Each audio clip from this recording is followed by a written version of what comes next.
बिस्मिल्लाहिर्रहमानिर्रहीम।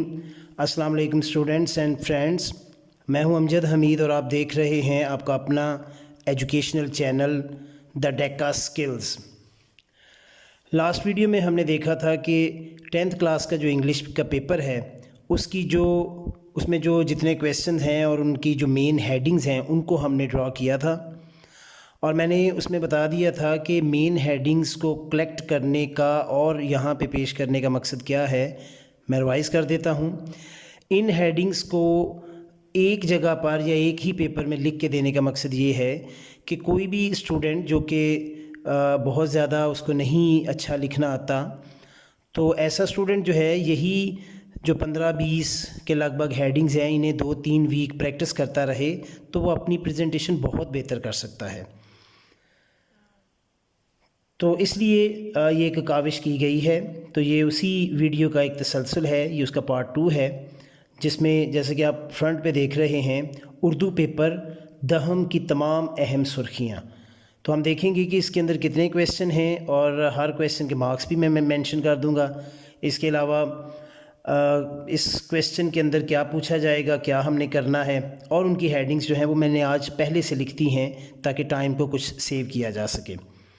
इसके अलावा ये जितनी भी हेडिंग्स हैं इनकी सॉफ्ट फॉर्म में या हार्ड फॉर्म में अगर आप इनकी लेना चाहें, कॉपी लेना चाहें, तो आप मेरी जो वेबसाइट है द डेका स्किल्स, वहाँ पर जाकर वहाँ से आप इसे डाउनलोड कर सकते हैं। और बच्चे क्या कर सकते हैं, ये इन्हीं के ऊपर जो है वो कलम को चला के या ये जो हमारा मार्कर है इसको चला के तो उसकी प्रैक्टिस कर सकते हैं। जी तो बच्चों, आज जो हमने इसकी प्रेजेंटेशन मैंने हेडिंग्स की है उसके अंदर मैंने 3 मार्कर इस्तेमाल किए हैं। एक तो मैंने डबल कट वाला मार्कर इस्तेमाल किया है, एक मैंने 605 और एक 604 इस्तेमाल किया है। जो मेन हेडिंग है, बड़ी हेडिंग है, उसमें मैंने 605 और जो स्मॉल हेडिंग्स हैं उनके अंदर मैंने 604 का इस्तेमाल किया है। और जो स्टार्ट पे मैंने लिखा है उर्दू पेपर दहम की तमाम अहम सुर्खियाँ, ये मैंने डबल कट मार्कर से लिखा है। जी तो जैसे बच्चों आप जानते हैं कि उर्दू का पेपर जो है मैट्रिक में 10th में 75 मार्क्स का होता है, जिसके अंदर पहला हिस्सा मरूज़ी है जो कि 15 मार्क्स का आता है। उसके बाद उसकी ज़ाहिर बबल शीट हमने फ़िल करनी होती है। तो जो इंशाइया तर्ज है इसको हमने रिटन फॉर्म में लिख कर तो प्रेजेंट करना होता है। तो ये 60 मार्क्स का पेपर है। इसके अंदर क्वेश्चन नंबर 2 से लेकर क्वेश्चन नंबर 7 तक है और मोस्टली जो क्वेश्चन है उनके 10 मार्क्स हैं, मजमून वाले के 15 हैं और ख़ुलासे वाला जो एक क्वेश्चन है उसकी वो 5वां क्वेश्चन है, उसके 5 नंबर हैं, बाकी सभी के 10 नंबर हैं। जी तो जब हमने इस पेपर को स्टार्ट करना है तो जैसा कि आप देख रहे हैं कि यहाँ पे स्टार्ट पे मैंने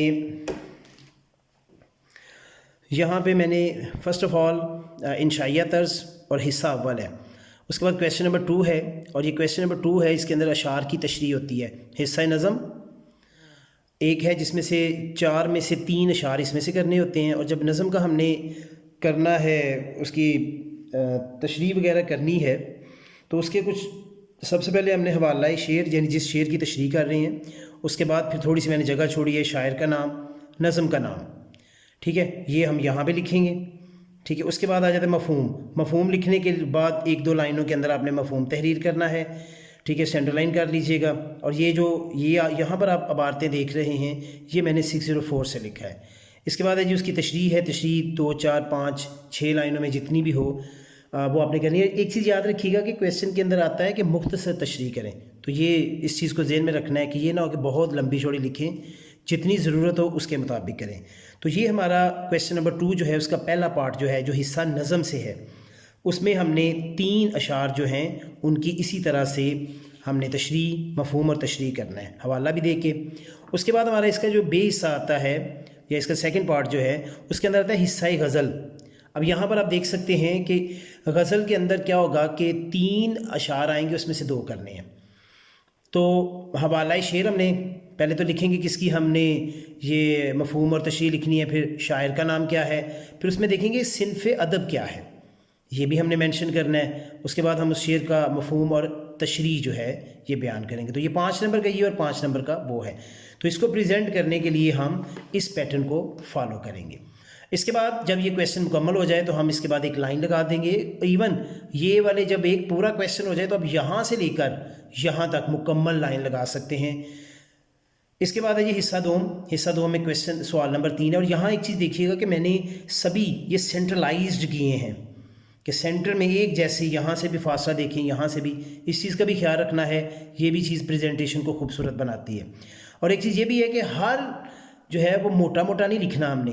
मैंने यहाँ पे ये हिस्सा 2 को नुमाया किया, सवाल नंबर 3 को नुमाया किया है, लेकिन जब मैं नीचे आया इक़्तिबास की तशरीह तो मैंने इसमें थोड़ा सा पॉइंट इसका छोटा किया है ताकि उसकी खूबसूरती अपनी जगह पे रहे, इसकी अपनी जगह पे रहे। इसके अंदर क्योंकि 2 हिस्से होते हैं, एक अलिफ और एक बे, तो यहाँ मैंने दोनों लिख दिए हैं। जब अलिफ आप लिख रहे होंगे तो अलिफ लिख लीजिएगा, जब बे वाला शुरू करना होगा तो बे। उसके बाद आ जाते हैं जी अपने, अब हमने ज़ाहिर इक़्तिबास, कौन सा इक़्तिबास है, किसकी हमने यहाँ पर कह सकते हैं तशरीह करनी है, वो उसकी 2-3 अल्फाज लिखने के बाद आगे डॉट दे देंगे। इसके बाद है ये हवाला मतन, ठीक है। नेक्स्ट आगे आ जाएंगे जी सबक का उन्वान क्या है, जहाँ से ये लिया गया है जिस सबक से, उसका क्या नाम है। फिर उसके बाद जिसने इसको तहरीर किया है, लिखा हुआ है, उसके मुसन्नफ़ का नाम। तो ये हम यहाँ पे लिखने के बाद आगे जाएंगे और आगे फिर हमारी नेक्स्ट जो हेडिंग इसमें आएगी वो है ख़त कशीद अल्फाज के मानी। तो जो जिनके नीचे ख़त लगाया गया होगा उनके मानी लिखने होते हैं। मानी लिखने के 2 अंदाज होंगे, आप हाफ ऑफ कर सकते हैं अल्फाज और मानी, या आप अल्फाज यहाँ लिख लें, ठीक है, 1/3 पे लाइन लगा लें और 2/3 एरिया जो है वो छोड़ दें लिखने के लिए। इसके बाद आपने इसी की तशरीह आपने करनी है और तशरीह करने के बाद ये हमारा क्वेश्चन मुकम्मल हो जाता है। ये हमारा क्वेश्चन जो है ये वाला क्वेश्चन जो है, ये 2 इसकी जुज़ हैं, 5-5 नंबर की, 10 नंबर का ये क्वेश्चन है। नेक्स्ट हमारा क्वेश्चन नंबर 4 है जिसमें सवालात के जवाबात हैं। तो सवालात के जो जवाबात हैं ये हमें हिस्सा नज़म और नसर दोनों में से आ सकते हैं और ये 8 क्वेश्चन आएंगे जिसमें से हमने 5 करने हैं। तो इसी तरह से सवाल नंबर 4 सवालात के जवाबात और एक सवाल लिखेंगे साथ में जवाब, और जब ख़त्म हो जाए उसके नीचे लाइन लगा दें, फिर आगे सवाल जवाब। तो ये 5 क्वेश्चन हमने करने हैं 10 मार्क्स के। इसके बाद ख़त्म होने के बाद आप ये हाफ भी लगा सकते हैं और फुल भी इसको क्लोज़ कर सकते हैं इस क्वेश्चन नंबर 4 को। नेक्स्ट है सवाल नंबर 5। ये जो क्वेश्चन नंबर 5 इसमें हमने लिखना है खुलासा, ठीक है। यहाँ पे मैंने हेडिंग दे दी है। इसके बाद खुलासा और जिसने जो मुसन्नफ़ है हमारा, फिर हमने उसका नाम लिखना है, ठीक है। खुलासा किसका है, मुसन्नफ़ का नाम, और फिर उसके बाद हमने उसको, ये 5 नंबर का क्वेश्चन आता है, इसको फिर हमने डिटेल से जो इसका खुलासा है वो लिखना है। नेक्स्ट क्वेश्चन आ जाता है क्वेश्चन नंबर 6। तो क्वेश्चन नंबर 6 जो है उसको भी मैंने उसी तरह से सेंट्रलाइज लिखा है और ये क्वेश्चन होता है मजमून नवीसी का। ये 15 नंबर का क्वेश्चन होता है। तो यहाँ पे जब हमने मजमून लिखना है तो आप इन्वर्टेड गामास में उसको मजमून को लिखेंगे, उसकी हेडिंग देंगे। अब क्योंकि यहाँ मैंने हेडिंग इसलिए नहीं दी कि वेरी करता है, पता नहीं कौन सा मजमून आए, तो बहरहाल जो भी आए आपने कोशिश करना है जितनी प्रैक्टिस की हो उसी की पॉइंट्स को जहन में रख के आप लिखिएगा। उसके बाद आपने ये मजमून सारा तहरीर करने के बाद फिर इस क्वेश्चन को क्लोज़ कर दें, हाफ कर दें या फुल कर दें। लास्ट क्वेश्चन आ जाता है क्वेश्चन सवाल नंबर 7 है जिसमें तफ़हीम इबारत है। इस क्वेश्चन के भी 10 मार्क्स हैं। इसके अंदर एक इबारत दी जाती है और उसके बाद सवालात दिए जाएंगे जिनके हमने जवाब देने हैं। तो इसी तरह से हम सवाल लिखेंगे, ऊपर कौन सा है, फिर जवाब लिखेंगे। और अगर हमारे पास वक्त कम हो तो हम सवाल को क्विट भी कर सकते हैं, जस्ट उसकी जुज़ का नंबर दे के जवाब लिख सकते हैं। तो ये हमने जितने भी क्वेश्चन होंगे इनको करना है और ये 10 मार्क्स का हमारा पेपर है। तो जी बच्चों, ये हमारा उर्दू की कह सकते हैं हमारा जो 60 मार्क्स का सब्जेक्टिव पेपर है, इंशाइया तर्ज है, उसके बारे में मैंने आपको ब्रीफ भी कर दिया। मैंने यहाँ सारी जो है उनकी हेडिंग्स, उनकी तरतीब, उनकी प्रेजेंटेशन यहाँ पे मेंशन कर दी है, ठीक है। आप यहाँ से इसको देख सकते हैं। इसके अलावा मैंने बताया कि मेरी वेबसाइट पे जाके www.thedeccaskills.com वहाँ से ये पेजेस आप जो डाउनलोड करके तो आप इनके ऊपर लिखने की प्रैक्टिस करके बहुत जल्द आप अपने आप को इम्प्रूव कर सकते हैं। जी बच्चों, आज का वीडियो आपको कैसा लगा? वीडियो को लाइक करें, शेयर करें और कमेंट ज़रूर दें। इसके अलावा अगर इस चैनल पे आप नए हैं तो इस चैनल को सब्सक्राइब कर लें ताकि हर आने वाला वीडियो बर वक्त आप तक पहुंच सके।